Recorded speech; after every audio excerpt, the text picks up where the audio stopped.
그 시계 저희 아빠 거랑 똑같아요. 낯선 청년의 순수한 한마디에 서영의 심장이 얼어붙는 듯 했습니다.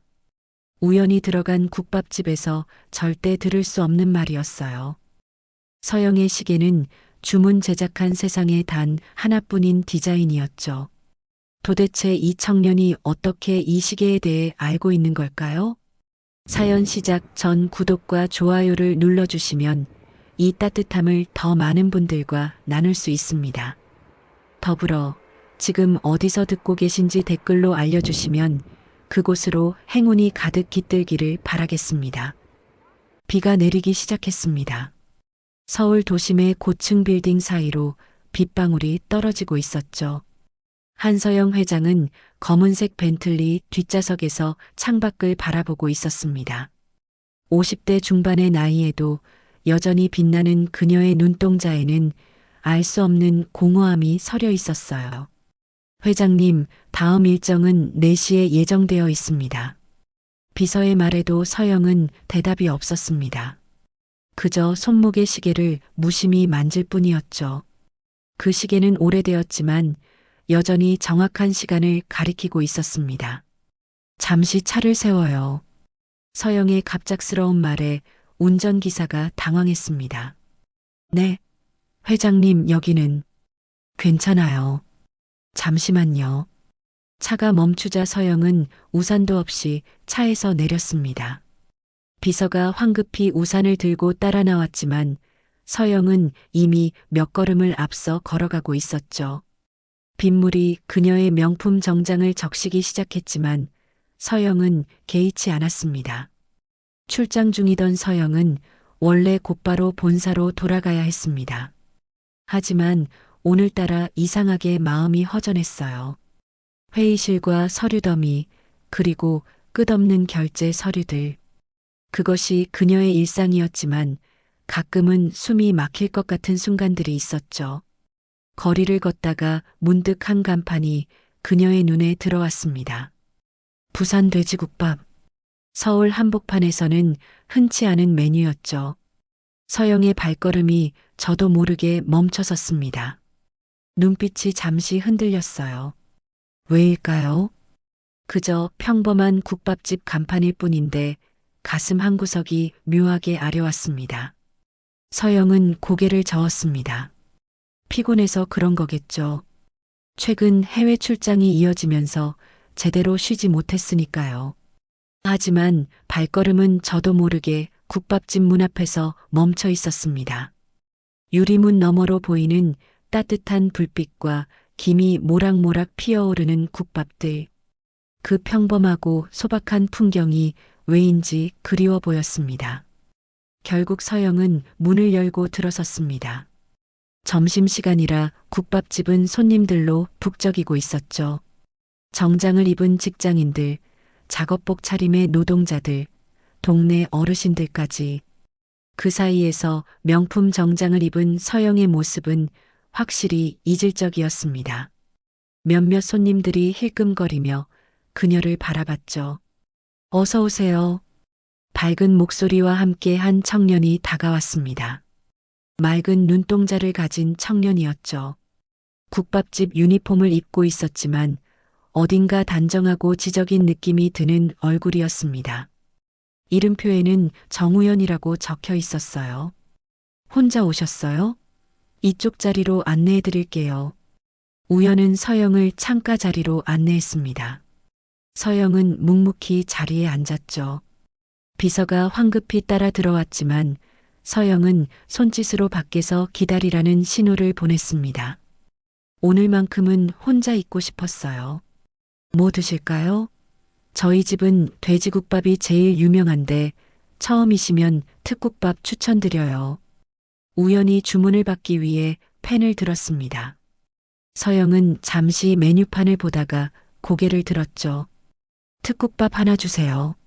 네, 알겠습니다. 다대기는 직접 넣으실 거죠? 김치랑 깍두기는 셀프바에 있고요. 우연히 주문을 메모하려다 문득 시선이 멈췄습니다. 서영의 손목에서 빛나는 시계가 눈에 들어온 거였죠. 우연의 눈이 커졌습니다. 펜을 든 손이 잠시 멈췄어요. 손님. 우연의 목소리가 떨렸습니다. 마치 믿을 수 없는 것을 본 사람처럼 눈을 깜빡였죠. 서영이 의아한 표정으로 우연을 바라봤습니다. 왜 그러세요? 아니, 그게 손님 시계 말인데요. 우연은 여전히 서영의 시계를 뚫어져라 바라보고 있었습니다. 그 시선이 너무 강렬해서 서영은 무의식적으로 소매로 시계를 가렸죠. 시계가 왜요? 정말 신기한데요. 그 시계, 저희 아버지가 가지고 계신 시계랑 똑같아요. 순간 서영의 얼굴이 미세하게 굳어졌습니다. 하지만 곧 아무렇지 않은 표정을 지으며 물었죠. 그래요? 비슷한 시계가 많죠? 아니에요. 비슷한 게 아니라 정말 똑같아요. 특히 그 다이얼 색상, 저 독특한 빛깔 말이에요. 우연은 시계를 가리키며 말을 이었습니다. 목소리에 흥분이 묻어났죠. 저 색상 정말 특이하잖아요. 은은한 청록색인데 빛의 각도에 따라서 보라색으로도 보이고 처음 봤을 때 정말 신기했거든요. 한번 보면 절대 잊을 수 없는 색이에요. 서영의 심장이 빠르게 뛰기 시작했습니다. 그 청년이 말하는 것이 맞았어요. 이 시계의 다이얼은 특별 주문으로 만든 것이었죠. 일반적인 시계에서는 절대 볼 수 없는 색상이었습니다. 아버지가 집에 고이 모셔두고 계시거든요. 정말 소중한 거라고 하시면서요. 평소엔 절대 안 차시는데 가끔 꺼내서 보시곤 해요. 닦고 또 닦으시면서요. 우연은 마치 어린아이처럼 신기해하며 계속 말했습니다. 제가 어렸을 때 한번 만져보려고 했다가 엄청 혼났었어요. 그때 아버지가 그러셨죠. 이 시계는 아버지에게 정말 소중한 거라고. 그래서 더 궁금했는데 정말 똑같은 시계를 차고 계신 분을 만나다니. 서영은 떨리는 손으로 물컵을 들었습니다. 목이 타는 것 같았어요. 아버지 성함이. 서영이 묻기 시작했지만 바로 그때 주방에서 큰 소리가 났습니다. 우연아, 주문 밀렸어. 빨리 와. 아, 네. 지금 가요. 우연히 황급히 대답하고는 서영을 향해 죄송하다는 표정을 지었습니다. 죄송해요. 손님 국밥 바로 가져다 드릴게요. 잠시만 기다려 주세요. 우연히 서둘러 주방으로 뛰어갔습니다. 서영은 그 뒷모습을 멍하니 바라봤죠. 가슴이 두근거렸습니다. 이상한 우연이었어요. 아니, 우연이라고 하기엔 너무나 기묘한 일치였죠. 서영은 시계를 내려다봤습니다. 오랜 시간이 지났지만 여전히 아름답게 빛나는 다이얼이었죠. 잠시 후 우연히 김이 모락모락 나는 국밥을 들고 왔습니다. 조심스럽게 상에 놓으며 말했어요. 맛있게 드세요. 우연히 다시 다른 테이블로 가버렸습니다. 서영은 뜨거운 국밥을 바라봤지만 도저히 숟가락을 들 수가 없었어요. 머릿속이 복잡했습니다. 손목의 시계가 묵직하게 느껴졌습니다. 서영은 시계를 꽉 움켜쥐었습니다. 그리고 천천히 숟가락을 들었죠. 뜨거운 국물이 목으로 넘어갔지만 아무런 맛도 느낄 수 없었습니다. 창밖으로는 여전히 비가 내리고 있었습니다. 빗방울이 유리창을 타고 흘러내리는 모습이 마치 눈물 같았어요. 국밥집은 여전히 시끌벅적했습니다. 우연은 바쁘게 테이블 사이를 오가며 주문을 받고 있었죠. 가끔 서영 쪽을 흘끔 쳐다보기도 했지만 더 이상 다가오지는 않았습니다. 서영은 결국 국밥을 반도 먹지 못하고 일어났습니다. 계산대에서 카드를 내밀자 우연히 놀란 표정으로 물었어요. 벌써 가시는 거예요? 국밥이 입에 안 맞으셨나요? 아니에요. 그냥 급한 일이 생겨서요. 서영은 애써 미소를 지으며 대답했습니다. 우연히 아쉬운 표정을 지었죠. 그럼 다음에 또 오세요. 다음엔 더 맛있게 해드릴게요. 서영은 고개를 끄덕이고는 서둘러 밖으로 나왔습니다. 비는 어느새 그쳤지만 거리는 여전히 젖어 있었어요. 기다리고 있던 비서가 우산을 들고 다가왔습니다. 회장님, 괜찮으십니까? 서영은 대답 없이 차에 올랐습니다. 그리고 뒤를 돌아봤죠. 국밥집 간판이 보였습니다. 부산 돼지국밥. 그 평범한 간판 뒤에 어떤 비밀이 숨어 있는 걸까요? 차가 출발했습니다. 서영은 계속 시계를 만지작거렸어요. 그 청년의 말이 계속 귓가에 맴돌았습니다. 소중히 간직하고 있는 시계라고. 그 말에 가슴이 아려왔죠. 서영은 눈을 감았습니다. 하지만 눈을 감아도 그 청년의 얼굴이 떠올랐어요. 본사 회의실로 돌아온 서영은 평소와 달랐습니다. 대형 유리창 너머로 서울 시내가 한눈에 내려다 보이는 27층 회의실. 그곳에서 중요한 인수합병권에 대한 보고가 진행되고 있었죠. 회장님, 다음 분기 예상 수익률은? 임원의 설명이 이어졌지만 서영의 시선은 자꾸만 손목의 시계로 향했습니다. 청록색과 보라색이 묘하게 섞인 다이얼. 그 색깔이 오늘따라 유난히 선명하게 보였어요. 마치 무언가를 말하려는 것처럼요. 회장님? 임원의 부름에 서영이 고개를 들었습니다. 회의실에 있던 모든 사람의 시선이 그녀를 향하고 있었죠. 죄송합니다. 다시 한번 설명해 주시겠습니까? 서영의 말에 임원들이 서로 눈빛을 교환했습니다. 완벽주의자로 유명한 한서영 회장이 회의에 집중하지 못하는 모습은 처음이었거든요. 비서실장이 걱정스러운 표정으로 서영을 살폈습니다. 보고가 다시 시작되었지만 서영의 머릿속에는 계속 그 청년의 목소리가 맴돌았습니다.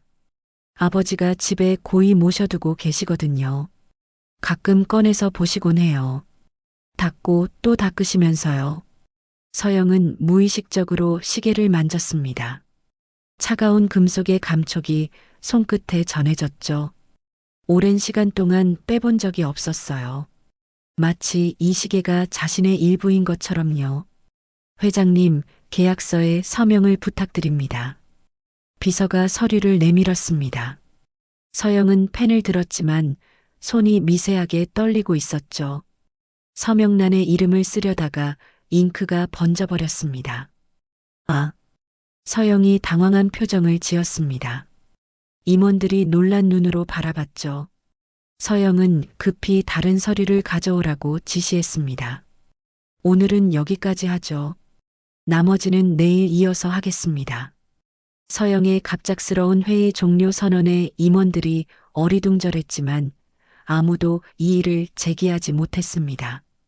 회의실을 나서는 서영의 뒷모습이 왠지 지쳐 보였거든요. 집무실로 돌아온 서영은 의자에 몸을 기댔습니다. 창밖으로 어둠이 내려앉기 시작했죠. 도시의 불빛들이 하나둘씩 켜지고 있었습니다. 서영은 시계를 풀어 책상 위에 놓았어요. 조명 아래서 시계는 더욱 아름답게 빛났습니다. 다이얼의 색상이 각도에 따라 변하는 모습이 신비로웠죠. 서영은 시계 뒷면을 들여다봤습니다. 희미하게 새겨진 무언가가 있었어요. 오래되어 거의 보이지 않았지만 분명 거기 있었습니다. 똑똑. 노크 소리에 서영이 황급히 시계를 다시 차고 일어났습니다. 들어오세요. 비서실장이 들어왔습니다. 손에는 서류 뭉치를 들고 있었죠. 회장님, 내일 일정 검토를 부탁드립니다. 그리고 괜찮으신가요? 오늘 평소와 다르신 것 같아서요. 괜찮아요. 그냥 피곤해서 그래요.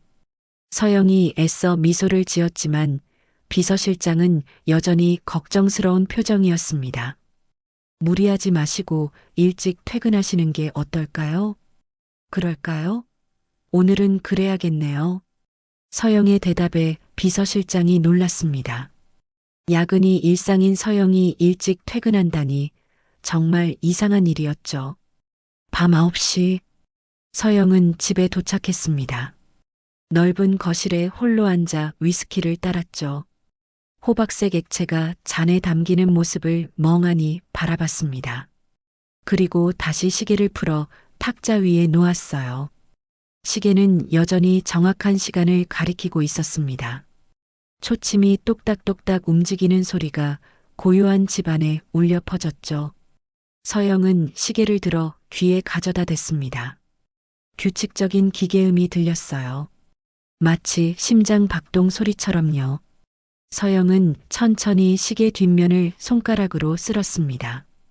그리고 서랍에서 돋보기를 꺼냈죠. 뒷면을 자세히 들여다보니 희미한 각인이 보였습니다. 하지만 너무 오래되어 정확히 읽을 수는 없었어요. 휴대폰이 울렸습니다. 비서실장의 전화였죠. 회장님, 내일 아침 이사회가 있으신 거 아시죠? 네, 알고 있어요. 그리고 혹시 오늘 점심에 어디 다녀오신 곳이 있으신가요? 운전기사가 회장님께서 혼자 어디론가 가셨다고. 서영은 잠시 침묵했습니다.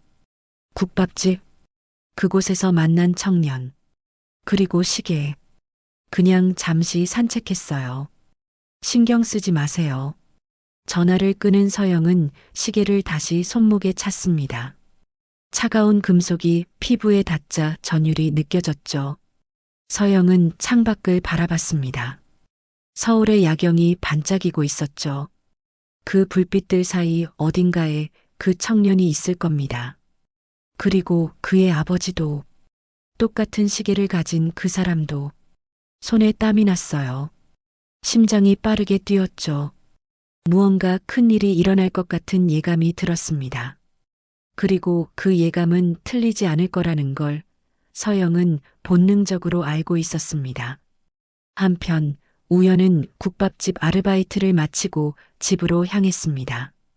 버스를 타고 30분쯤 가면 나오는 서울 외곽의 오래된 아파트였죠. 엘리베이터도 없는 5층 건물의 4층. 계단을 오르며 우연은 오늘 있었던 일을 떠올렸습니다.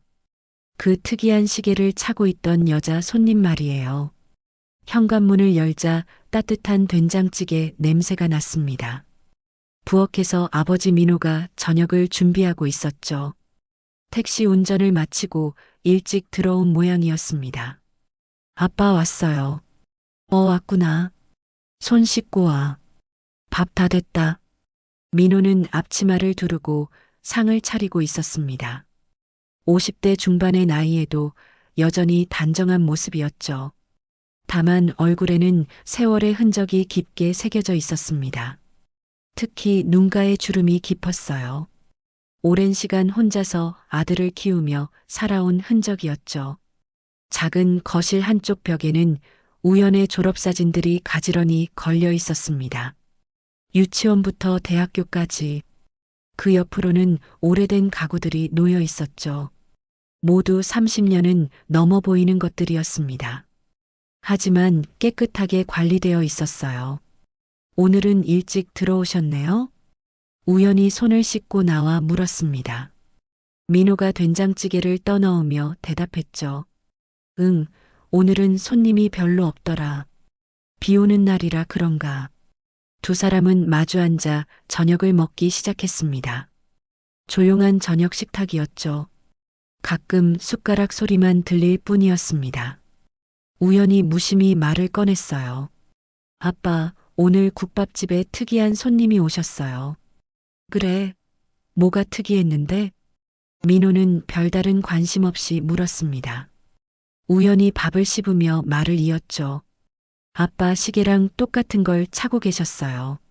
진짜 똑같았어요. 순간 민호의 손이 멈췄습니다. 숟가락을 든 채로 굳어버렸죠. 하지만 곧 아무렇지 않은 척 다시 밥을 떠먹었습니다. 그래, 비슷한 시계가 많잖아. 아니에요. 비슷한 게 아니라 정말 똑같았다니까요. 그 특이한 다이얼 색깔까지도요. 청록색인데 보라색으로도 변하는 거 있잖아요. 민호의 얼굴이 점점 굳어갔습니다. 하지만 우연은 눈치채지 못하고 계속 말했죠. 그 손님도 되게 놀라셨어요. 제가 아빠 시계랑 똑같다고 하니까 표정이 확 변하더라고요. 뭔가 깊은 사연이 있는 것 같았어요. 민호가 천천히 숟가락을 내려놓았습니다. 그리고 조용히 물었죠. 그 손님이 어떤 분이셨는데? 50대쯤 되신 여자분이었어요. 되게 고급스러운 분 같았어요. 명품 정장 입으시고 뭔가 회사 높은 분 같은 느낌? 민호의 손이 미세하게 떨렸습니다. 물컵을 들었다가 다시 내려놓았죠. 목이 타는 것 같았지만 물조차 넘어가지 않을 것 같았습니다. 아빠, 우연히 걱정스럽게 아버지를 바라봤습니다. 민호가 억지로 웃으며 말했죠. 아니야, 괜찮아. 그냥 피곤해서 그래. 저녁을 마친 민호는 방으로 들어갔습니다. 우연은 설거지를 하며 고개를 갸웃거렸죠. 아버지가 왜 그렇게 놀라는지 이해할 수 없었습니다. 민호는 방문을 닫고 장롱 앞에 섰습니다. 매니 칸을 열고 깊숙한 곳에서 작은 상자를 꺼냈죠. 먼지가 쌓여 있었습니다. 상자를 열자 오래된 벨벳 천에 쌓인 시계가 나왔어요. 민호는 떨리는 손으로 시계를 들어 올렸습니다. 청록색과 보라색이 섞인 다이얼이 희미한 불빛 아래서도 은은하게 빛났죠. 시계 뒷면을 보니 희미한 각인이 있었습니다. 오래되어 거의 보이지 않았지만 손끝으로 만지면 느껴졌어요. 민호는 시계를 가슴에 품었습니다. 눈을 감으니 오래전 기억이 떠올랐죠. 하지만 그 기억은 너무 아팠습니다. 가슴이 찢어지는 것 같았어요. 똑똑. 아빠, 들어가도 돼요? 우연의 목소리에 민호가 황급히 시계를 상자에 넣었습니다. 그리고 다시 장롱 깊숙이 밀어 넣었죠. 들어와. 우연히 문을 열고 들어왔습니다. 민호의 눈가가 붉은 것을 보고 놀랐죠. 아빠 우셨어요? 아니야. 그냥 눈이 좀 피곤해서. 민호가 손으로 눈을 비볐습니다. 우연히 걱정스러운 표정으로 아버지 옆에 앉았죠. 아빠 요즘 너무 무리하시는 거 아니에요? 택시 운전도 힘드신데. 괜찮아. 내가 대학교 다니는데 아빠가 이 정도는 해야지. 민호가 아들의 머리를 쓰다듬었습니다. 우연히 작게 웃었죠. 저도 이제 곧 졸업하고 취직하면 아빠 편하게 해드릴게요. 그래. 고맙다. 민호는 아들을 바라보며 미소를 지었습니다. 하지만 그 미소 뒤에는 깊은 슬픔이 숨어 있었죠.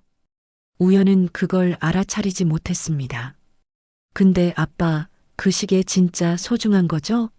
항상 꺼내서 닦고 또 닦으시잖아요. 민호의 표정이 다시 굳어졌습니다. 우연히 계속 말했죠. 저 어렸을 때 한번 만지려고 했다가 엄청 혼났잖아요.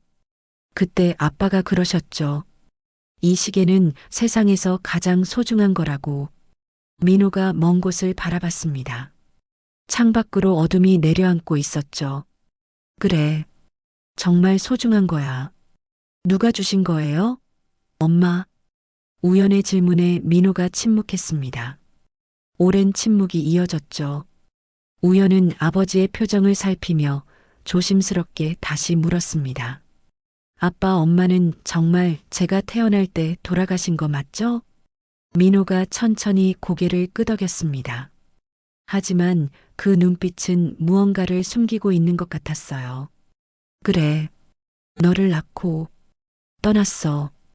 우연은 더 묻지 않았습니다.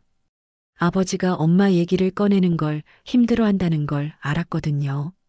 30년 동안 단 한 번도 재혼하지 않은 아버지. 그만큼 엄마를 사랑했겠죠. 밤이 깊어갔습니다. 우연은 자기 방으로 돌아갔고 민호는 홀로 거실에 앉아 있었습니다. 탁자 위에는 오래된 액자 하나가 놓여 있었죠. 우연의 100일 사진이었습니다. 그 옆에는 비어있는 공간이 있었어요. 마치 누군가의 사진이 있어야 할 자리처럼요. 그날 밤 민호는 잠들지 못했습니다. 천장을 바라보며 뒤척이다가 결국 일어나 앉았죠. 시계는 장롱 깊숙한 곳에 있었지만 마치 그 존재가 방 안가득 퍼져 있는 것 같았습니다. 민호는 다시 장롱 문을 열었어요. 상자를 꺼내 시계를 손에 들었습니다. 청록색과 보라색이 섞인 다이얼이 희미한 달빛에 반짝였죠. 민호는 시계를 귀에 가져다 댔습니다. 30년이 지났지만 여전히 규칙적으로 움직이는 초침 소리. 똑딱, 똑딱. 그 소리를 들으며 민호는 눈을 감았습니다. 그러자 기억의 문이 서서히 열리기 시작했죠. 30년 전 봄이었습니다. 26살의 민호는 대학을 갓 졸업하고 작은 출판사에서 일하고 있었어요. 월급은 적었지만 책을 좋아하는 그에게는 행복한 직장이었죠. 어느 날 회사 근처 서점에서 한 여자를 만났습니다. 서영이었어요. 23의 서영은 대학생이었죠. 경영학을 전공하고 있었지만 문학 서적 코너에서 시집을 읽고 있었습니다. 민호는 그녀가 들고 있던 시집을 보고 말을 걸었어요. 윤동주 시인 좋아하시나 봐요. 서영이 고개를 들어 민호를 바라봤습니다. 맑고 깊은 눈동자였죠. 그 눈빛에 민호는 순간 숨이 멎는 것 같았어요. 네, 좋아해요. 특히 서시를 좋아하죠. 그렇게 시작된 인연이었습니다. 서점에서 우연히 만난 두 사람은 자연스럽게 대화를 나누게 되었고 커피를 마시러 갔죠. 그날 이후로 자주 만나게 되었습니다. 서영은 부유한 집안의 딸이었어요. 아버지 한기준 회장은 대기업을 운영하는 재벌이었죠. 하지만 서영은 처음엔 그런 배경을 숨기고 평범한 대학생처럼 민호를 만났습니다. 민호는 가난했지만 성실하고 따뜻한 청년이었어요. 서영은 그런 민호에게 점점 끌렸죠. 민호 씨는 꿈이 뭐예요? 한강 둔치를 걸으며 서영이 물었습니다. 봄바람이 불어와 서영의 머리카락이 흩날렸죠. 민호가 웃으며 대답했어요. 언젠가는 제 출판사를 차리고 싶어요. 좋은 책을 만드는 출판사요. 와, 멋지네요. 저는 그냥 평범하게 살고 싶어요. 사랑하는 사람과 함께 소박하게요. 서영의 말에 민호가 놀랐습니다.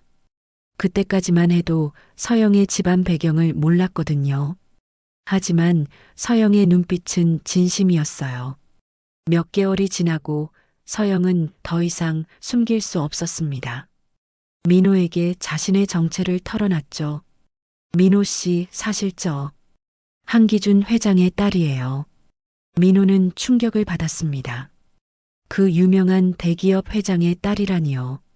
하지만 이미 서영을 너무 사랑하게 되었어요. 그래도 당신은 당신이잖아요. 제가 사랑하는 건 회장님 딸이 아니라 서영 씨예요. 서영은 민호의 손을 꼭 잡았습니다. 눈물이 글썽였죠. 하지만 한기준 회장이 이 사실을 알게 되었습니다. 어느 날 서영을 불러 차갑게 말했죠. 당장 그 남자와 헤어져라. 아버지, 저는 민호 씨를 사랑해요. 사랑? 넌 내 딸이고 이 회사의 후계자야. 가난한 출판사 직원과는 어울리지 않아. 아버지가 정하는 제 인생이 아니에요. 제가 선택하는 거예요. 서영은 단호했습니다. 처음으로 아버지의 뜻을 거역했죠. 한기준 회장의 얼굴이 붉게 달아올랐어요. 내가 그 남자를 선택한다면 이 집을 나가라. 그리고 다시는 돌아오지 마. 좋아요. 나가겠어요. 서영은 집을 나왔습니다. 짐도 거의 챙기지 않았죠. 민호는 당황했지만 서영을 받아들였어요. 두 사람은 민호가 살던 작은 원룸에서 함께 살기 시작했습니다. 미안해요, 서영 씨. 이런 좁은 곳에서. 미안하긴요. 저 정말 행복해요. 서영은 진심이었습니다. 호화로운 저택보다 민호와 함께 있는 작은 원룸이 더 따뜻했거든요. 좁은 부엌에서 함께 요리를 하고 작은 밥상에서 마주보며 밥을 먹었죠. 민호는 특히 돼지국밥을 좋아했어요. 퇴근길에 종종 포장해 왔죠. 또 국밥이에요? 서영이 웃으며 물으면 민호가 쑥스럽게 대답했습니다. 제가 이것밖에 못 사드려서. 아니에요. 저도 좋아요. 당신이 좋아하는 건 다 좋아요. 두 사람은 가난했지만 행복했습니다. 비 오는 날엔 싸구려 우산 하나를 함께 쓰고 시장에 장을 보러 갔고 주말엔 한강 둔치를 걸으며 김밥을 먹었죠. 어느 날 서영이 특별한 선물을 준비했어요. 정성껏 포장된 상자를 민호에게 건넸죠. 뭐야 이게? 열어봐요. 민호가 상자를 열자 아름다운 시계가 나왔습니다. 청록색과 보라색이 섞인 독특한 다이얼을 가진 시계였죠. 서영 씨, 이건 너무 비싼 거 아니에요? 제가 스위스 시계 공방에 특별 주문한 거예요. 다이얼 색상도 제가 직접 골랐어요. 세상에 단 2개뿐이에요. 서영이 자신의 손목을 보여줬습니다. 똑같은 시계를 차고 있었죠. 하나는 제가, 하나는 당신이 가지는 거예요. 우리가 함께할 모든 시간을 담고 싶어서요. 민호는 감동해서 말을 잇지 못했어요. 시계 뒷면에는 작은 각인이 있었습니다. 두 사람만 아는 약속의 말이었죠. 평생 함께해요, 우리. 네, 약속해요. 두 사람은 서로를 꼭 안았습니다. 그때까지만 해도 이 행복이 영원할 줄 알았어요. 2년 후 서영이 임신을 했습니다. 두 사람은 기뻐서 울었죠. 비록 결혼식은 올리지 못했지만 서로에게는 이미 부부였으니까요.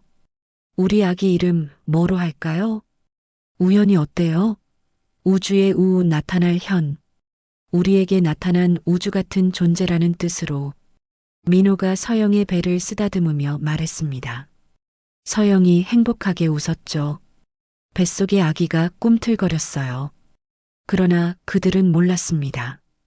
한기준 회장이 처음부터 끝까지 모든 것을 지켜보고 있었다는 것을, 사람을 시켜 서영과 민호의 일거수일투족을 감시하고 있었죠.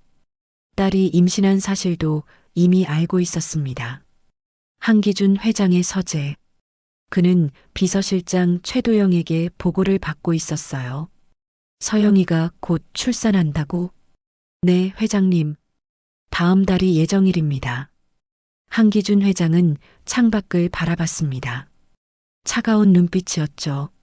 무언가를 결심한 듯한 표정이었습니다. 임신 9개월째 서울에 첫눈이 내리던 날이었죠. 서영은 만삭의 몸으로 작은 원룸 창가에 앉아 눈을 바라보고 있었어요. 민호는 출판사에서 야근을 하고 있었습니다. 연말이라 일이 많았거든요. 갑자기 배가 아프기 시작했습니다. 처음엔 가벼운 통증이었지만 점점 심해졌어요. 서영은 침대에 누워 숨을 고르려 했지만 통증은 더욱 심해졌죠. 그리고 다리 사이로 뭔가 흐르는 느낌이 들었습니다. 피었어요. 안 돼. 아직 시간이 남았는데. 서영은 떨리는 손으로 전화기를 들었습니다. 민호에게 전화를 걸었죠. 민호 씨, 나 피가 나요. 아기가. 전화를 받은 민호는 모든 것을 던져두고 뛰어나왔습니다. 택시를 잡아타고 집으로 향했어요. 서영은 침대에 쓰러져 있었습니다. 얼굴이 창백했죠. 민호는 서영을 안아들고 다시 택시를 탔습니다. 아저씨, 제발 빨리 가주세요. 병원으로요. 택시기사도 상황의 심각성을 알아차리고 속도를 냈습니다. 서영은 민호의 품에서 가쁜 숨을 쉬고 있었어요. 의식이 희미해지고 있었죠. 서영 씨, 정신 차려요. 조금만 참아요. 병원에 도착하자 의료진이 뛰어나왔습니다. 서영은 곧바로 응급실로 실려갔죠. 의사가 심각한 표정으로 민호를 바라봤습니다. 산모 상태가 매우 위험합니다. 태반 조기 박리로 보여요. 지금 당장 응급 제왕절개를 해야 합니다. 민호는 무너질 것 같았습니다. 손이 떨렸고 다리에 힘이 풀렸어요. 하지만 꿋꿋이 서 있었죠. 서영과 아기를 위해서요. 제발, 제발 둘 다 살려주세요. 최선을 다하겠습니다. 수술실 불빛이 켜졌습니다. 민호는 복도에서 기다렸어요. 의자에 앉을 수도 없었습니다. 계속 서성거리며 기도했죠. 시간이 영원처럼 느껴졌어요. 그때였습니다. 복도 끝에서 검은 정장을 입은 남자가 나타났어요. 최도영이었죠. 한기준 회장의 비서실장이었습니다. 민호는 그를 알아봤어요. 언젠가 서영과 함께 있을 때 멀리서 본 적이 있었거든요. 최도영은 천천히 걸어와 민호 옆에 섰습니다. 아무 말 없이 수술실을 바라봤죠. 민호는 불안한 마음에 그를 쳐다봤습니다. 왜 여기 계신 겁니까? 최도영은 대답하지 않았습니다. 그저 차가운 표정으로 서 있을 뿐이었죠. 1시간이 지났습니다. 수술실 문이 열리고 의사가 나왔어요. 하지만 이상했습니다. 의사는 민호를 지나쳐 최도영에게 먼저 다가갔거든요. 그리고 고개를 숙여 속삭였습니다. 비서실장님, 산모는 혼수 상태입니다. 하지만 살 것 같습니다. 아이도 무사히 태어났습니다. 최도영이 의사를 한쪽으로 데리고 갔습니다. 민호는 불안한 마음에 그들을 따라갔죠. 복도 구석에서 최도영이 의사에게 말했습니다. 회장님의 뜻 아시죠? 네, 알고 있습니다. 그럼 알아서 처리하십시오. 민호는 충격으로 온몸이 굳어버렸습니다. 무슨 말인지 알 것 같았어요. 서영의 아버지, 한기준 회장이 무언가 지시를 내린 것이었죠. 잠깐만요. 민호가 소리쳤습니다. 최도영이 돌아봤어요. 차가운 눈빛이었죠. 무슨 말씀을 하시는 겁니까? 제 아이 얘기를 하시는 건가요? 최도영이 민호를 위아래로 훑어봤습니다. 그리고 낮은 목소리로 말했죠. 그 아이는 이 집안의 혈통이 될 수 없습니다. 회장님께서는 그 아이가 세상에 존재하는 걸 원하지 않으십니다. 민호의 얼굴이 하얗게 질렸습니다. 다리가 후들거렸어요. 그는 최도영 앞으로 다가갔습니다. 그럴 수는 없어요. 그건 살인이에요. 조용히 하십시오. 이미 결정된 일입니다. 최도영이 돌아서려는 순간 민호가 그의 팔을 붙잡았습니다. 그리고 무릎을 꿇었어요. 병원 복도에 털썩 주저앉아 최도영의 바짓단을 붙잡았습니다. 제발, 제발 부탁드립니다. 민호의 목소리가 떨렸습니다. 눈물이 흘러내렸죠. 제가 잘못했습니다. 제가 서영 씨를 사랑한 게 잘못이라면 제가 벌을 받겠습니다. 하지만 아이는 아무 죄가 없어요. 최도영은 무릎 꿇은 민호를 내려다봤습니다. 젊은 남자가 자신의 발 앞에 엎드려 울고 있었어요. 제발이요. 아이만은 살려주세요. 제가 뭐든 하겠습니다. 서영 씨와 헤어지라면 헤어지겠습니다. 영원히 사라지라면 사라지겠습니다. 민호는 이마를 바닥에 대고 울었습니다. 자존심도 체면도 다 버렸어요. 오직 아이를 살리고 싶은 마음뿐이었죠. 제 목숨을 가져가셔도 좋습니다. 대신 아이만은, 제발 아이만은 살려주세요. 최도영의 표정이 미세하게 변했습니다. 한 남자가, 한 아버지가 자식을 위해 모든 것을 버리는 모습이 그의 마음을 흔들었어요. 한참을 침묵하던 최도영이 입을 열었습니다. 정말 모든 것을 포기할 수 있습니까? 민호가 고개를 들었습니다. 눈물로 얼룩진 얼굴이었지만 눈빛은 확고했어요. 네. 서영 씨를 다시는 만나지 않겠습니다. 아이도 데려가겠습니다. 저 혼자 키우겠습니다. 평생 그 약속을 지킬 수 있습니까? 단 한 번이라도 나타나면 그땐 정말로 아이도 당신도 무사하지 못할 겁니다. 맹세합니다. 절대로 나타나지 않겠습니다. 최도영은 오랫동안 민호를 바라봤습니다. 그리고 결정을 내렸죠. 신생아실로 가십시오. 아이를 데려가되 지금 당장 사라지십시오. 그리고 영원히 나타나지 마십시오. 민호는 믿을 수 없다는 표정으로 최도영을 바라봤습니다. 정말 아이를 살려주시는 겁니까? 서영 양에게는 아이가 죽었다고 할 겁니다. 출산 과정에서 사망했다고요. 그리고 당신도 사라진 겁니다. 비겁하게 도망쳤다고 할 겁니다. 민호의 가슴이 찢어지는 것 같았습니다. 서영에게 그런 상처를 주어야 한다니요. 하지만 아이를 살리기 위해서는 어쩔 수 없었어요. 알겠습니다. 민호는 신생아실로 갔습니다. 유리창 너머로 갓 태어난 우연이 보였어요. 작은 아기가 숨을 쉬고 있었죠. 간호사가 아기를 데려다 주었습니다. 축하합니다. 건강한 아들이에요. 민호는 아기를 품에 안았습니다. 따뜻하고 작은 생명이었어요. 눈물이 멈추지 않았죠. 우연아, 아빠가 지켜줄게. 아빠가 꼭 지켜줄게. 민호는 아기를 안고 병원을 나왔습니다. 뒤도 돌아보지 않았어요. 수술실에는 여전히 혼수 상태인 서영이 누워 있었지만 민호는 작별 인사도 할 수 없었습니다. 눈이 내리고 있었어요. 민호는 아기를 품에 꼭 안고 걸었습니다. 갓 태어난 아기를 데리고 갈 곳도 준비된 것도 없었지만 일단 살아야 했어요. 아기를 위해서요. 며칠 후 서영이 깨어났습니다. 첫 마디가 아기를 찾는 것이었어요. 아기, 내 아기는요? 최도영이 차갑게 대답했습니다. 죽었습니다. 출산 중에 사망했습니다. 서영의 비명이 병실을 가득 채웠습니다. 그리고 민호를 찾았죠. 민호 씨는요? 민호 씨는 어디 있어요? 그 남자는 떠났습니다.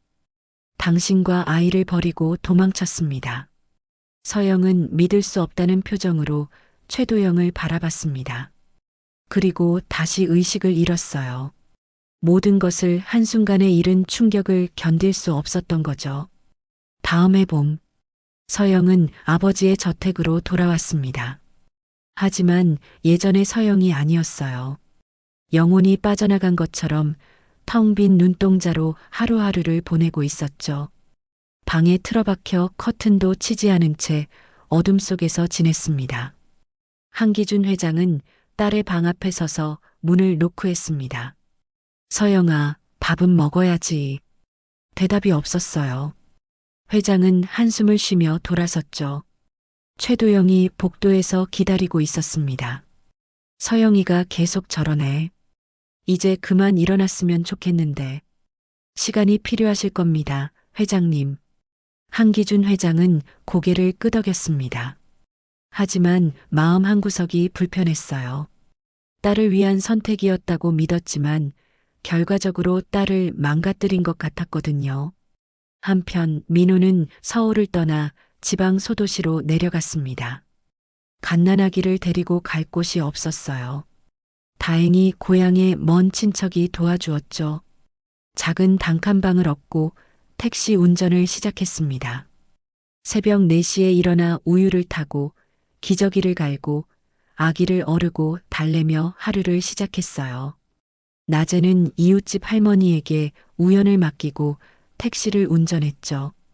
밤에는 다시 아기를 데리고 와서 돌봤습니다. 우연아, 아빠밖에 없어서 미안해. 민호는 잠든 우연의 작은 손을 잡으며 속삭였습니다. 아기는 평화롭게 잠들어 있었어요. 민호는 시계를 꺼내봤습니다. 청록색과 보라색이 섞인 다이얼이 희미한 불빛에 반짝였죠. 엄마가 준 시계야. 언젠가는 내가 엄마를 만날 수 있을까? 하지만 민호는 고개를 저었습니다. 약속은 약속이었으니까요. 우연을 살리기 위해 모든 것을 포기한 약속이었죠. 시간이 흘렀습니다. 서영은 조금씩 일상으로 돌아왔어요. 하지만 웃음을 잃었죠. 차갑고 날카로운 사람이 되어갔습니다. 한기준 회장은 딸을 회사 일에 몰두하게 했어요. 이제 내가 후계자가 되어야 한다. 감정은 버려. 오직 이성으로만 판단해야 해. 서영은 아버지의 말대로 했습니다. 아침 7시에 출근해서 밤 11시에 퇴근했죠. 주말도 없었어요. 일에만 매달렸습니다. 그것만이 고통을 잇는 방법이었거든요. 회의실에서 서영은 냉정했습니다. 실적이 떨어진 임원을 가차없이 질책했고 경쟁사를 무너뜨리는 전략을 짜는데 주저함이 없었죠. 사람들은 그녀를 얼음 여왕이라고 불렀습니다. 시간이 흘러 우연히 5살이 되었습니다. 유치원에 다니기 시작했죠. 민호는 여전히 택시를 운전하며 아들을 키우고 있었어요. 아빠, 엄마는 어디 있어요? 우연히 물었습니다. 다른 아이들은 모두 엄마가 있는데 자신에게만 없다는 걸 알게 된 거였죠. 엄마는 하늘나라에 갔어. 왜요? 우연히 싫어서요? 민호의 가슴이 아팠습니다. 아이의 순수한 질문에 뭐라고 대답해야 할지 몰랐어요. 아니야. 엄마는 우연이를 정말 사랑했어. 하지만 우연이를 낳고 아파서 하늘나라로 간 거야. 우연은 고개를 끄덕였습니다. 하지만 여전히 슬픈 표정이었죠. 그 후 서영은 이사가 되었습니다. 33살의 나이에 대기업 최연소 이사였죠. 하지만 여전히 혼자였습니다. 수많은 남자들이 접근했지만 서영은 모두 거부했어요. 마음속에는 여전히 민호와의 기억이 남아 있었거든요. 밤마다 서영은 시계를 보며 울었습니다. 아무도 없는 집에서 혼자서요. 술에 의지하기 시작했죠. 위스키 한 병을 비우고 나서야 겨우 잠들 수 있었습니다. 시계의 각인이 흐릿해질 만큼의 시간이 더 흘렀어요. 우연히 서울로 대학을 가게 되었어요. 공부를 잘했거든요. 민호는 아들이 자랑스러웠죠. 그렇게 두 사람은 다시 서울로 올라오게 되었어요. 서울 외곽에 작은 집을 마련했지만 학비와 생활비가 빠듯했습니다. 택시 운전으로는 한계가 있었죠. 아빠, 저 알바할게요. 아빠 혼자 너무 힘들잖아요. 그때부터 우연은 여러 가지 아르바이트를 하며 아버지를 도왔어요. 어느 날 민호는 다시 시계를 꺼내봤습니다. 시계 뒷면의 각인이 희미하게 보였죠. 손가락으로 쓸어내렸어요. 서영 씨, 우리 아들 잘 크고 있어. 당신 닮은 것 같아. 똑똑하고 따뜻해. 그 무렵 한기준 회장이 세상을 떠났습니다. 서영은 회장 자리에 올랐어요. 장례식장에서 서영은 눈물 한 방울 흘리지 않았습니다. 아버지, 이제 편히 쉬세요. 차가운 인사만 남기고 서영은 돌아섰어요. 최도영이 따라왔습니다. 회장님, 이제 모든 게 끝났습니다. 끝이요? 아무것도 끝나지 않았어요. 서영의 목소리는 공허했습니다. 권력의 정점에 올랐지만 마음은 여전히 텅 비어 있었거든요. 민호는 이제 50대 중반이 되었죠. 머리에 흰머리가 많아졌지만 여전히 택시를 운전했습니다. 아빠, 이제 그만 쉬어도 돼요. 제가 곧 졸업하면 취직할 거예요. 아직 멀었어. 아빠가 조금만 더 힘낼게. 민호는 웃었지만 피곤함이 묻어났어요. 30년 동안 혼자 아이를 키우느라 지쳐 있었죠. 그리고 현재 서영은 여전히 혼자였고 민호도 여전히 혼자였습니다. 두 사람 모두 시계를 간직하며 살았죠. 한 사람은 원망하며 한 사람은 그리워하며 서영은 매일 같은 시간에 시계를 봤습니다. 오후 3시 20분. 우연히 태어난 시간이었어요. 그때마다 가슴이 아팠죠. 자신이 낳았지만 한 번도 안아보지 못한 아이. 죽었다고 들었지만 여전히 꿈에 나타나는 아이. 민호도 같은 시간에 시계를 봤습니다. 서영과 영원히 헤어진 시간이었죠. 아들을 안고 병원을 나선 그 시간. 30년이 가까워졌지만 여전히 그날이 어제 같았어요. 두 사람은 같은 도시에 살면서도 한 번도 마주치지 못했습니다. 운명이 그들을 갈라놓았고 시간이 그 거리를 더욱 멀게 만들었죠. 하지만 시계는 여전히 같은 시간을 가리키고 있었어요. 두 사람의 마음도 여전히 같은 곳을 향하고 있었죠. 그리고 이제 국밥집에서의 만남을 통해 운명의 톱니바퀴가 다시 움직이기 시작한 것이었습니다. 국밥집을 다녀온 후 일주일이 지났습니다. 서영은 업무에 전혀 집중할 수 없었어요. 중요한 계약서를 검토하다가도 문득 그 청년의 말이 떠올랐죠. 아버지가 집에 고이 모셔두고 계시거든요. 그 말이 계속 귓가에 맴돌았습니다. 월요일 오후 이사회가 있었습니다. 서영은 보고서를 넘기다가 갑자기 손을 멈췄어요. 페이지에 적힌 숫자들이 흐릿하게 보였죠. 머릿속에는 오직 그 시계 생각뿐이었습니다. 회장님, 괜찮으십니까? 재무이사가 걱정스럽게 물었습니다. 서영이 정신을 차리고 고개를 들었어요. 회의실의 모든 시선이 자신에게 쏠려 있었죠. 잠시 쉬었다가 하죠. 서영의 말에 임원들이 놀랐습니다. 회의 중에 휴식을 요청한 적이 한 번도 없었거든요. 날이 지날수록 더 심해졌어요. 비서가 가져온 커피를 마시다가 손에서 놓쳐 서류에 쏟았습니다. 중요한 계약서였는데도 서영은 멍하니 젖은 서류를 바라보기만 했죠. 매일 밤 서영은 잠을 이룰 수 없었습니다. 침대에서 일어나 거실로 나왔어요. 시계를 벗어 탁자 위에 놓고 한참을 들여다봤죠. 청록색과 보라색이 섞인 다이얼이 어둠 속에서도 은은하게 빛났습니다. 결국 서영은 결심했어요. 더 이상 이렇게 지낼 수는 없었습니다. 비서에게 오후 일정을 취소하라고 지시했죠. 회장님, 오후에 중요한 미팅이 취소해요. 모두. 비서는 놀랐지만 지시대로 했습니다. 서영은 차에 올라 운전기사에게 말했어요. 지난번 그 국밥집으로 가주세요. 오후 2시 점심시간이 지나 한산한 국밥집에 서영이 들어섰습니다. 우연히 테이블을 닫고 있다가 서영을 보고 반갑게 인사했죠. 어서 오세요. 또 오셨네요. 서영은 지난번과 같은 창가 자리에 앉았습니다. 우연히 메뉴판을 가져왔어요. 오늘도 특국밥 드실까요? 네. 그런데 서영이 망설이다가 물었습니다. 잠시 얘기 좀 할 수 있을까요? 지난번에 시계 얘기를 하다가 끝났잖아요. 우연히 주변을 둘러봤습니다. 손님이 별로 없었어요. 사장님께 양해를 구하고 서영 맞은편에 앉았죠. 네, 괜찮아요. 뭐가 궁금하신데요? 서영은 손목에 시계를 풀어 테이블 위에 놓았습니다. 우연의 눈이 다시 한번 커졌어요. 정말 신기해요. 아버지 시계랑 정말 똑같아요. 그 시계. 아버지가 언제부터 가지고 계셨는지 아세요? 우연히 고개를 기울이며 생각했습니다. 제가 기억하는 한 계속 가지고 계셨어요. 어렸을 때부터 봤으니까. 한 20년은 넘은 것 같은데요. 아니, 더 오래됐을 수도 있어요. 서영의 심장이 빠르게 뛰었습니다.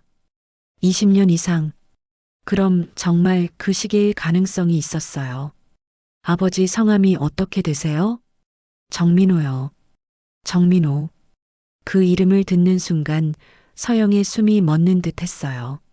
손이 떨렸습니다. 물컵을 잡으려다가 놓쳤어요. 우연히 놀라서 일어났죠. 괜찮으세요? 네, 괜찮아요. 그런데 혹시 어머니는 계신가요?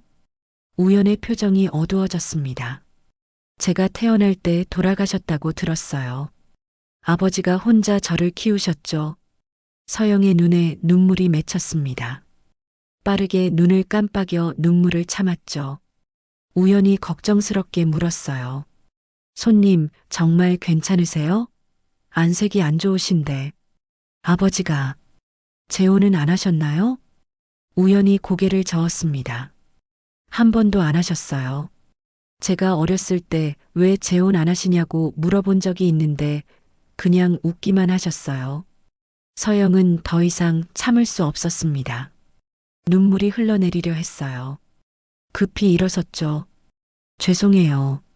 갑자기 급한 일이 생겨서. 아, 국밥은요? 다음에 먹을게요. 서영은 카드로 계산을 하고 서둘러 밖으로 나갔습니다. 우연은 어리둥절한 표정으로 서영의 뒷모습을 바라봤죠. 왜 저렇게 당황하는지 이해할 수 없었습니다. 차에 올라탄 서영은 손으로 얼굴을 감쌌습니다. 머릿속이 복잡했어요. 너무나 많은 일치점들. 하지만 확신할 수는 없었죠. 이 의심을 확신으로 바꾸든 아니면 완전히 지워버리든 분명히 확인해야만 했습니다. 저녁 7시 우연히 집에 도착했습니다. 현관문을 열자 김치찌개 냄새가 났어요. 아버지가 저녁을 준비하고 있었죠. 택시 영업을 일찍 마치고 들어온 모양이었습니다. 아빠 왔어요. 왔구나. 오늘은 좀 늦었네. 민호가 앞치마를 두르고 상을 차리며 물었습니다. 우연히 손을 씻으며 대답했어요. 아, 국밥집에서 좀 특이한 일이 있어서요. 특이한 일? 두 사람은 밥상에 마주 앉았습니다. 민호가 김치찌개를 떠넣으며 물었죠. 우연히 밥을 한 숟가락 떠먹고 나서 말을 꺼냈어요. 아빠, 그 손님 있잖아요.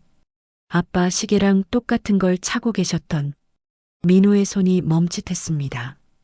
하지만 곧 아무렇지 않은 척 밥을 떠먹었죠.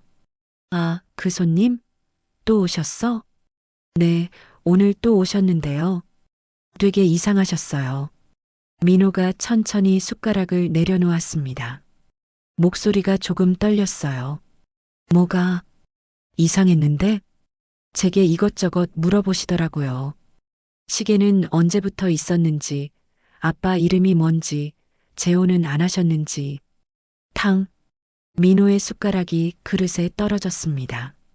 얼굴이 하얗게 질려갔어요. 우연히 놀라서 아버지를 바라봤죠. 아빠, 괜찮아요? 민호는 대답하지 못했습니다. 입술이 파르르 떨렸어요. 손으로 얼굴을 감싸고 깊은 숨을 내쉬었죠. 한참을 그렇게 있다가 겨우 입을 열었습니다. 그 손님이 뭐라고 하셨니? 정확히. 아빠 이름 듣고 되게 놀라셨어요. 정민호라고 하니까 얼굴색이 확 변하더라고요. 그리고 막 눈물이 날 것 같은 표정이었어요. 민호가 의자에서 일어났습니다. 다리가 후들거려서 벽을 짚었어요. 우연히 황급히 일어나 아버지를 부축했죠. 아빠, 왜 이래요? 어디 아파요? 민호는 우연의 손을 잡고 거실로 갔습니다. 소파에 무너지듯 앉았어요. 얼굴은 창백했고 눈에는 눈물이 고여 있었죠. 우연은 처음 보는 아버지의 모습에 당황했습니다. 아빠, 제발 말 좀 해봐요. 무슨 일이에요? 민호가 떨리는 목소리로 물었습니다. 그 손님이 어떻게 생기셨니? 나이는 50대 정도? 네, 50대 중반쯤 되신 것 같았어요. 되게 품위 있고 고급스러운 분이었어요. 민호의 눈에서 눈물이 흘러내렸습니다. 더 이상 참을 수 없었어요. 30년 동안 가슴속에 묻어둔 비밀이 터져 나오려 했죠. 우연아. 민호의 목소리가 갈라졌습니다. 우연히 아버지의 손을 꼭 잡았어요. 아빠, 왜 그래요? 그 손님이 누구예요? 민호가 방으로 들어갔습니다. 우연도 따라 들어갔죠. 민호는 장롱을 열고 매니칸에서 오래된 상자를 꺼냈어요. 떨리는 손으로 상자를 열자 시계가 나왔습니다. 그 손님이 차고 있던 것과 똑같은 시계였죠. 아빠, 이게. 민호가 시계를 우연에게 건넸습니다. 그리고 무너지듯 바닥에 주저앉았어요. 얼굴을 손으로 감싸고 흐느꼈죠. 오래전 기억이 겹쳐왔습니다. 병원 복도에 무릎 꿇고 절규하던 자신의 목소리가 귓가에 생생히 울려 퍼지는 듯 했습니다. 우연아, 미안하다. 정말 미안하다. 우연히 당황해서 아버지 옆에 무릎을 꿇었습니다. 아빠, 왜 이래요? 뭐가 미안해요? 민호가 고개를 들었습니다. 눈물로 얼룩진 얼굴로 아들을 바라봤어요. 내가 만난 그 손님, 그분이 내 엄마야. 우연의 눈이 커졌습니다. 믿을 수 없다는 표정이었죠. 뭐라고요? 엄마는 돌아가셨다고. 아니야. 살아계셔. 내가 거짓말한 거야. 민호가 울먹이며 말을 이었습니다. 너를 살리기 위해서였어. 내 외할아버지가 너를 없애려 했거든. 그래서 내가 너를 데리고 도망친 거야. 엄마에게는 내가 죽었다고 전해졌을 거야. 우연은 충격으로 아무 말도 할 수 없었습니다. 평생 동안 믿어왔던 모든 것이 무너지는 순간이었어요. 그럼 엄마는 제가 죽은 줄 알고 계신 거예요? 그래. 그리고 나를 원망하며 살았을 거야. 자신에게서 도망친 비겁한 남자라고. 민호가 시계를 가리키며 말했습니다. 이 시계는 내 엄마가 준 거야. 우리가 함께할 모든 시간을 담고 싶다고. 세상에 단 2개뿐인 시계라고 했어. 우연의 눈에도 눈물이 흘렀습니다. 그동안 왜 아버지가 그 시계를 그토록 소중히 여겼는지 이제야 알 수 있었어요. 아빠가 30년 동안 혼자 너를 지키기 위해서였어. 내가 무사히 자라는 것, 그것만이 내 삶의 이유였어. 우연히 아버지를 꼭 안았습니다. 민호가 아들의 품에서 어린아이처럼 울었어요. 미안해. 엄마를 만나지 못하게 해서, 거짓말해서. 아빠 괜찮아요. 아빠가 저를 지켜주신 거잖아요. 우연도 울고 있었습니다. 평생 자신을 위해 모든 것을 포기한 아버지의 삶이 가슴 아팠어요. 아빠는 왜 재혼 안 하셨어요? 30년 가까이 혼자 사셨잖아요. 민호가 고개를 들어 아들을 바라봤습니다. 내 엄마 자리는 아무도 대신할 수 없었어. 그리고 언젠가는 진실을 말해야 할 날이 올 거라고 생각했거든. 우연히 아버지의 손을 꼭 잡았습니다. 아빠, 이제 어떻게 해야 해요? 엄마가 제가 살아있다는 걸 아시면. 민호가 한숨을 내쉬었습니다. 모르겠다. 30년 만에 진실을 마주하는 건 너무 잔인한 일일 수도 있어. 하지만 엄마도 알 권리가 있잖아요. 제가 살아있다는 걸. 민호가 아들을 바라봤습니다. 우연의 눈빛에는 그리움이 서려 있었어요. 한 번도 만나본 적 없는 엄마에 대한 그리움이었죠. 우연아, 이젠 내가 원한다면 엄마를 만나도 돼. 하지만 엄마가 나를 용서할지는 모르겠어. 아빠는 잘못한 게 없어요. 저를 살리려고 그러신 거잖아요. 민호가 쓸쓸하게 웃었습니다. 그래도 내 엄마 입장에서는 모든 것을 빼앗아간 사람일 거야. 사랑하는 사람도 아이도. 두 사람은 한참을 안고 울었습니다. 30년의 비밀이 드러난 밤이었죠. 창밖으로는 별이 빛나고 있었지만 방 안에는 눈물만 가득했습니다. 우연히 조용히 말했습니다. 아빠 고마워요. 저를 지켜주셔서, 혼자 그 모든 걸 감당하셔서. 민호가 아들의 머리를 쓰다듬었습니다. 아빠도 고맙다. 건강하게 자라줘서, 착하게 자라줘서. 시계는 탁자 위에 놓여 있었습니다. 청록색과 보라색이 섞인 다이얼이 불빛에 반짝였죠. 30년의 시간을 간직한 시계. 이제 그 시계가 새로운 시간을 가리키기 시작했습니다. 한편 서영은 국밥집을 다녀온 후 잠을 이룰 수 없었습니다. 새벽 3시 침대에서 일어나 서재로 갔어요. 한숨을 쉬며 의자에 기댔습니다. 시계를 만지작거리며 생각에 잠겼어요. 그 청년이 말한 것들이 계속 머릿속을 맴돌았죠. 어머니는 제가 태어날 때 돌아가셨대요. 아버지가 혼자 저를 키우셨죠. 아침이 되자 서영은 비서를 불렀습니다. 정우현이라는 청년, 그리고 그의 아버지 정민호. 모든 정보를 조사해 주세요. 네, 회장님. 어떤 정보를 원하시는지요? 모든 것. 주민등록, 가족관계, 직업, 거주지, 모든 것을 알아봐 주세요. 비서는 의아한 표정이었지만 지시대로 했습니다. 이틀 후 비서가 서류를 가져왔어요. 회장님, 조사 결과입니다. 서영은 떨리는 손으로 서류를 받았습니다. 첫 장을 넘기자 정우현의 사진이 나왔어요. 국밥집에서 본 그 청년이 맞았죠. 생년월일을 본 서영의 숨이 멎는 것 같았습니다. 자신이 출산한 날짜와 정확히 일치했어요. 다음 장을 넘겼습니다. 정민호의 정보가 나왔죠. 1969년생, 현재 택시기사, 독신, 자녀 1명. 서영의 손이 떨렸어요. 나이도 맞고 이름도 맞았습니다.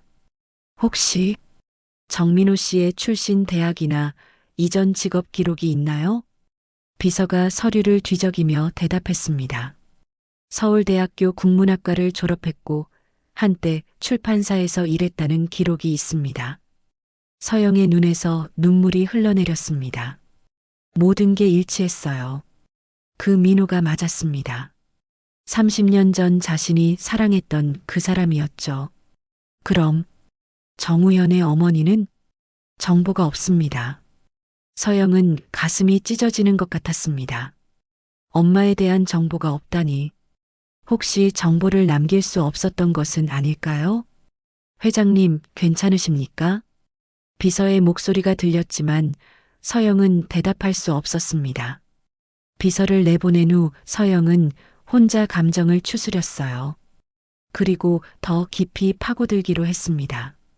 30년 전 그 병원을 찾아갔어요. 하지만 병원은 이미 오래전에 문을 닫았고 의료 기록도 찾을 수 없었죠. 며칠 동안 수소문한 끝에 서영은 당시 병원에서 일했던 간호사 1명을 찾아냈습니다. 이미 은퇴한 70대 노인이었어요. 30여 년 전 한서영이라는 산모를 기억하시나요? 간호사는 한참을 생각하다가 고개를 끄덕였습니다. 아, 기억나요. 응급으로 오셨던 젊은 산모. 참 안 됐었죠. 무슨 일이 있었나요? 출혈이 심해서 위험했어요. 그런데 이상한 일이 있었죠. 서영의 심장이 빠르게 뛰었습니다. 이상한 일이요? 아기는 분명 살아서 울음을 터뜨렸는데 나중에 보니 사망 처리가 되어 있더라고요. 그리고 아기 아버지도 사라졌고요. 그때 누가 그런 지시를 했는지 기억나세요? 간호사가 조심스럽게 대답했습니다. 검은 정장을 입은 남자가 왔었어요.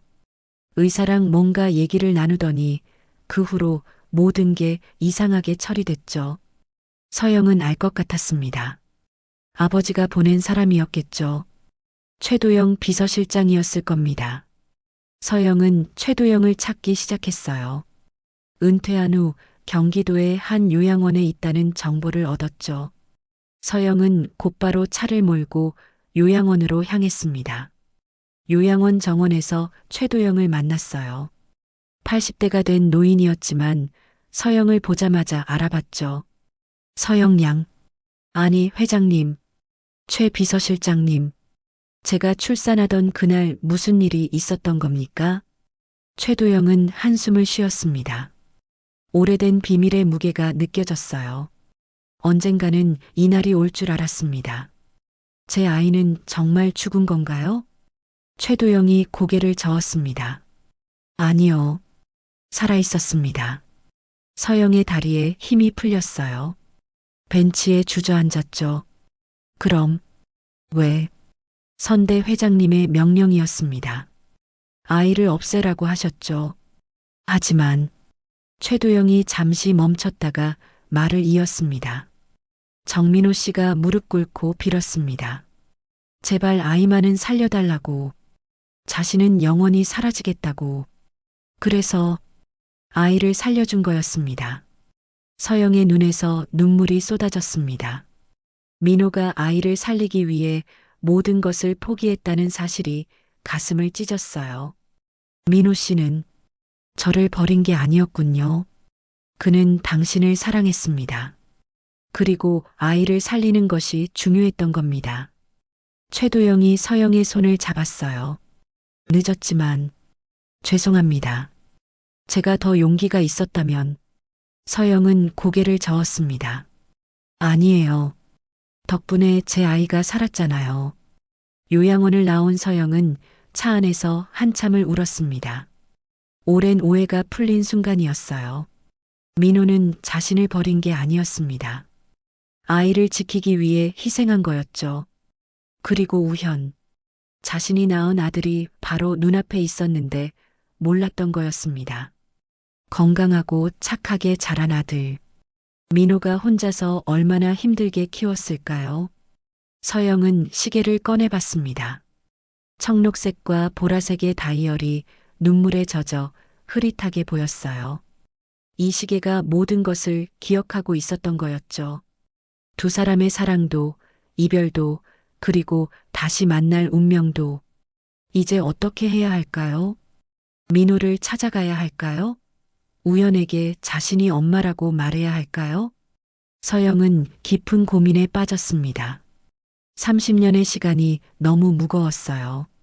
하지만 한 가지는 확실했습니다. 더 이상 거짓 속에서 살 수는 없다는 것. 진실과 마주해야 한다는 것. 최도영의 고백을 들은 후 며칠이 흘렀습니다. 서영은 비서에게 처음으로 아무런 설명 없이 휴가를 통보했죠. 그 시간 동안 그녀는 텅 빈 저택에 홀로 갇혀 30년이라는 시간의 무게를 온몸으로 견뎌내고 있었습니다. 마침내 결심이 섰을 때 그녀의 얼굴에는 어떤 표정도 남아있지 않았어요. 이른 저녁 서영은 코트 하나만 걸친 채 지하 주차장으로 내려갔습니다. 운전기사가 정중하게 문을 열어주었죠. 회장님, 어디로 모실까요? 서영은 잠시 말을 고르는 듯 입술을 달싹이다가 익숙하지 않은 동네 이름이 적힌 메모를 건넸습니다. 운전기사의 눈이 잠시 흔들렸어요. 그곳은 회장님의 동선과는 전혀 어울리지 않는 서울의 낡은 변두리였으니까요. 네, 회장님, 이 주소가 맞으십니까? 네, 출발해요. 단호한 목소리의 운전기사는 더 묻지 않고 내비게이션에 주소를 입력했습니다. 차가 강남의 화려한 불빛을 뒤로하고 외곽으로 향하는 동안 차 안에는 무거운 침묵만이 흘렀습니다. 서영은 창밖으로 스쳐 지나가는 풍경들을 보며 무슨 생각을 했을까요? 차가 목적지에 도착했을 때 해는 완전히 넘어가고 어둠이 짙게 깔려 있었습니다. 금방이라도 페인트가 벗겨질 듯한 5층짜리 낡은 복도식 아파트. 서영은 차에서 내리지 않고 그저 건물을 올려다볼 뿐이었죠. 회장님, 기다릴까요? 네. 시동은 꺼도 좋아요. 여기서 좀 기다릴게요. 운전기사가 시동을 끄자 부응하는 엔진음이 사라진 차 안은 완벽한 정적에 휩싸였습니다. 이제 들리는 것이라곤 서영 자신의 심장 소리와 멀리서 간간히 들려오는 동네의 소음뿐이었죠. 시간은 더디게 흘렀습니다. 저녁을 먹고 나온 가족들의 웃음소리가 들렸다가 사라지고 늦은 시간까지 켜져 있던 집들의 불빛이 하나둘씩 꺼져갔습니다. 서영은 미동도 없이 4층의 한 창문만 하염없이 바라보고 있었어요. 저곳에 그가 그리고 나의 아들이 살고 있었습니다. 자정이 가까워질 무렵 저 멀리서 낡은 개인 택시 한 대가 헤드라이트를 밝히며 단지로 들어왔습니다. 서영의 심장이 철렁 내려앉았죠. 택시는 익숙하게 주차를 마쳤고 운전석에서 피곤에 절은 한 남자가 내렸습니다. 민호였어요. 30년의 세월이 그의 어깨를 무겁게 짓누르고 있었지만 서영의 눈에는 또렷했습니다. 그를 본 순간 서영은 숨쉬는 법조차 잊어버린 것 같았어요. 민호가 건물 입구를 향해 발을 떼는 순간 서영은 거의 반사적으로 차 문을 열었습니다. 끼익 하는 날카로운 소음과 함께 서영이 차에서 내렸죠. 그 소리에 민호의 발걸음이 우뚝 멈췄습니다. 그가 천천히 고개를 돌렸을 때 세상의 모든 소리가 사라졌습니다. 가로등 불빛 아래 서영이 서 있었습니다. 민호의 입술이 희미하게 벌어졌어요. 손에 들고 있던 낡은 서류 가방이 힘없이 바닥으로 툭 떨어졌죠. 믿을 수 없다는 듯 눈을 몇 번 깜빡였습니다. 꿈이라고 생각하는 것 같았어요. 서영 씨? 바람 소리에 섞여 들려온 그의 목소리에 서영은 참았던 숨을 겨우 내뱉었습니다. 눈물이 시야를 흐렸지만 그녀는 똑바로 그를 바라보며 한 걸음 다가섰죠. 나예요. 민호 씨. 서로의 이름을 확인한 순간 30년의 시간이 두 사람 사이에서 와르르 무너져 내렸습니다. 서영이 떨리는 목소리로 물었어요. 그건 평생을 품고 살아온 그녀의 가장 아픈 질문이었습니다. 물어보고 싶었어. 30년 내내 왜 날 버렸어요? 그 말에 민호의 얼굴이 고통으로 일그러졌습니다. 그는 마치 울음을 터뜨리기 직전의 아이처럼 입술을 깨물며 고개를 저었죠.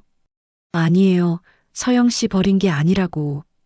민호가 울컥하며 소리쳤습니다. 내가 버린 건 내 인생이었어. 당신하고 우리 우연히 우리 아들 살리려고. 내가 버릴 수 있는 게 그것밖에 없었단 말이야. 우리 아들이라는 말. 그 말이 서영의 심장에 거대한 파도처럼 밀려들었습니다. 난 아이가 죽었다고 들었어요. 당신은 나를 버리고 도망쳤다고 그렇게만 알고 평생을 당신을 미워하는 힘으로 살았는데 그런데 우리 아이를 살린 게 당신이었다니. 서영이 다리에 힘이 풀려 주저앉으려는 순간 민호가 달려와 그녀의 팔을 붙잡았습니다. 그리고 그대로 그녀를 품에 끌어안았죠. 두 사람은 서로를 부서져라 껴안았습니다. 원망도 미움도 그리움도 모두 뜨거운 눈물이 되어 터져나왔어요. 서영은 민호의 품에 얼굴을 묻고 아이처럼 서럽게 울었고 민호는 그런 서영의 등을 연신 쓸어내리며 함께 눈물을 삼켰습니다. 낡은 아파트 단지의 차가운 밤, 두 사람의 멈춰있던 시간이 그렇게 다시 흐르기 시작했습니다. 한참의 시간이 흐른 뒤 두 사람은 아파트 단지 안차가운 벤치에 나란히 앉았습니다. 누구도 선뜻 말을 꺼내지 못했죠. 서영이 먼저 입을 열었습니다. 여전히 목소리는 젖어 있었어요. 왜 혼자였어요? 좋은 사람 만날 수도 있었잖아요. 민호는 자신의 거칠어진 손을 내려다보며 피식 하고 쓸쓸하게 웃었습니다. 어떻게 그래요? 내 마음속에 당신이 그대로 있는데 어떻게 다른 사람을 난 그냥 당신이 준 이 시계랑 당신 닮은 우리 아들 얼굴 보면서 그거면 됐다고 그렇게 살았어요. 서영의 가슴이 저며왔습니다. 자신 또한 그랬으니까요. 나는 당신 미워하는 힘으로 살았어요. 독하게 마음 먹고 앞만 보고 달리면 언젠가는 당신 얼굴 잊을 수 있을 거라고. 근데 아니었어요. 그게 다 너무 그리워서 그랬나 봐요. 두 사람은 더 이상 말을 잇지 않았습니다. 하지만 침묵 속에서 서로의 고독했던 시간을 그 아팠을 마음을 온전히 느끼고 있었죠. 너무나도 다른 길을 걸어왔지만 두 사람의 마음은 단 한순간도 헤어진 적이 없었습니다. 민호와 재회하고 며칠이 지난 늦은 오후였습니다. 서영은 약속 장소인 한강이 보이는 작은 카페에 먼저 도착해 창밖을 바라보고 있었죠. 며칠 전과는 비교할 수 없을 만큼 그녀의 얼굴에는 따뜻한 생기가 돌았습니다. 곧이어 조금은 어색한 표정의 민호가 카페로 들어섰어요. 두 사람은 마주 앉아 잠시 아무 말 없이 따뜻한 찻잔만 매만졌습니다. 어색했지만 그 침묵은 더 이상 고통스럽지 않았죠. 우리 우연히 서영이 먼저 조심스럽게 입을 열었습니다. 그녀의 목소리는 기대감으로 살짝 떨리고 있었어요. 어떻게 만나야 할까요? 갑자기 나타나서 내가 엄마라고 하면 너무 놀라지 않을까요? 민호는 그런 서영을 따뜻한 눈으로 바라보며 고개를 저었습니다. 아니에요. 우연히 이미 모든 걸 알고 있어요. 그리고 당신을 만나고 싶어 해요. 정말요? 네. 녀석도 많이 놀랐지만 지금은 당신을 기다리고 있어요. 그 말에 서영의 눈가가 붉어졌습니다. 지난 오랜 시간이 무색하게 그녀는 이제 막 사랑에 빠진 소녀처럼 설레고 불안한 표정을 짓고 있었죠. 두 사람은 며칠 뒤 조용한 호텔 라운지에서 세 사람이 함께 만나기로 약속을 잡았습니다. 약속 당일 우연은 태어나서 처음으로 가장 좋은 옷을 꺼내 입었습니다. 심장이 터질 것처럼 뛰었지만 신기하게도 무섭지는 않았어요. 아버지가 겪었을 고통, 그리고 평생 모르고 살았던 어머니의 존재를 생각하면 가슴이 저며왔지만 그 모든 것을 뛰어넘는 거대한 행복감이 온몸을 감싸고 있었거든요. 라운지에 들어서자 창가에 나란히 앉아 자신을 기다리는 두 사람이 보였습니다. 긴장한 기색이 역력한 아버지와 그런 아버지의 손을 가만히 잡아주고 있는 한 여자. 국밥집에서 만났던 바로 그분이었습니다. 우연히 다가서자 두 사람이 동시에 자리에서 일어났죠. 서영은 우연의 얼굴을 보자마자 준비했던 모든 말들을 잊어버렸습니다. 그저 눈물만 하염없이 흘러내렸어요. 하지만 그건 슬픔의 눈물이 아니었습니다. 오랜 시간을 돌고 돌아 마침내 아들을 마주한 경이로움과 벅찬 기쁨의 눈물이었죠. 우연아. 서영이 떨리는 목소리로 아들의 이름을 불렀습니다. 우연 역시 눈물이 그렁그렁한 채 눈앞의 현실을 믿을 수 없다는 듯 미소 짓고 있었어요. 상상 속에서만 그려왔던 어머니가 바로 자신의 눈앞에 서 있었습니다. 엄마, 진짜 우리 엄마 맞아요? 우연의 목소리에 서영이 와르르 무너지듯 다가가 그를 품에 꼭 끌어안았습니다. 그래, 엄마야, 우리 아들 이렇게 건강하게 자라줘서 정말 고마워. 우연도 그런 서영의 등을 마주 안았습니다. 처음 느껴보는 어머니의 품은 상상했던 것보다 훨씬 더 따뜻하고 향기로웠습니다. 그 모습을 지켜보던 민호가 다가와 떨리는 손으로 두 사람을 함께 감싸 안았죠. 우연히 태어난 날 이후 뿔뿔이 흩어져 있던 가족은 서로의 온기를 느끼며 오랫동안 기쁨의 눈물을 흘렸습니다. 원망도 슬픔도 모두 녹아내린 오직 행복만이 가득한 순간이었어요. 그 경이로운 만남 이후 세 사람은 서툴지만 행복한 시간들을 쌓아가기 시작했습니다. 처음에는 어색함이 감돌았죠. 서영의 초대로 찾아간 최고급 레스토랑에서 우연과 민호는 어느 손으로 포크를 들어야 할지 몰라 진땀을 흘렸습니다. 반대로 서영은 두 사람이 사는 낡은 아파트에 처음 방문한 날 소파에 앉은 채 꼼짝도 못하고 어색하게 웃기만 했죠. 하지만 그 어색함은 금세 따뜻한 웃음으로 변해갔습니다. 서영은 바쁜 시간을 쪼개주말이면 두 사람과 함께 시간을 보냈어요.